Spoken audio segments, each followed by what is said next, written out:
What we're going to demonstrate now is how you can apply a rope to cast the cow by Reuff's method. The dummy cow is actually ideal for this because the difficult part to this technique is actually tying the knots and getting the ropes correctly orientated. And we can obviously very safely practice that on the dummy cow. So the first thing we need is an assistant. The assistant is going to help us to pass the ropes from one side to the other of the cow. So what I've got is a long nylon rope.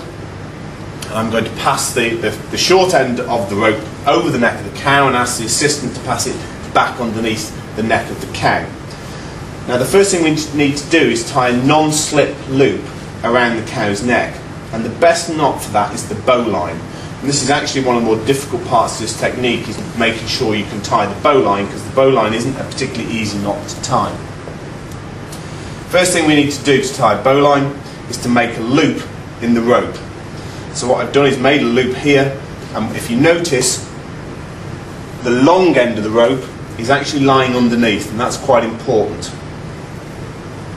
So I've got the free end. The free end is going to come up through the loop. It's going to go round the end which is attached to the long end. So we're going to go round, and then we're going to go back through the loop.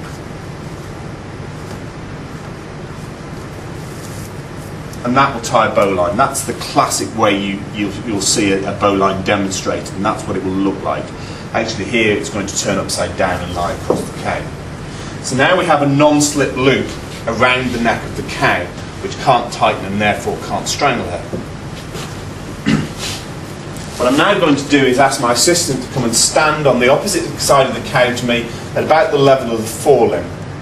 I'm going to pass all the rope over the top of the cow to the assistant, and I'm going to ask the assistant to pass the rope back underneath the cow just behind the forelimbs. What we're now trying to do is create a loop around the cow. So what I could do is just take this free end out and then pass it up, but actually if we're careful we can do that in one motion, where the free end of the rope comes up through the loop we've just created. What that actually achieves is putting a loop around the cow just behind the forelimbs. Now I'm going to ask my assistant to move down the cow and stand opposite me just in front of the hind limbs, about the pelvic region, and we're going to do exactly the same again. So I'm going to pass the long end of the rope over the cow to the assistant and ask her to pass that back underneath. Now notice how we've got our, we're not turned around that way, so we haven't got our heads facing toward the hind limbs. We're actually doing this by facing forwards, which is slightly safer. And again I'm going to take the long end of the rope through the loop we've just created, and that's going to create a second loop around the cow in front of the hind limbs. Now, there's a few things we need to check. Firstly, the rope is positioned in front of the udder. We're going to put tension on this rope. We don't want to damage the udder. Secondly, you'll notice the sort of height I've got these ropes set at, because this will actually just slide down the cow if we wanted to. It doesn't actually make much difference. I find it slightly easier to have the loops crossing at about this sort of level.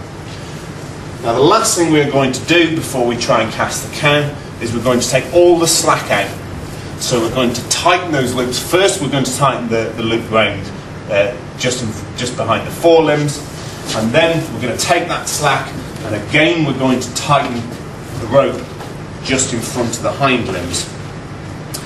We've mentioned how this is in front of the udder. We'll check that again. It doesn't actually matter where the loop lies across the top of the cow. This model cow isn't strictly anatomically correct. Sometimes this will lie in front of the pin bones, sometimes it will lie behind the pin bones. It doesn't really matter.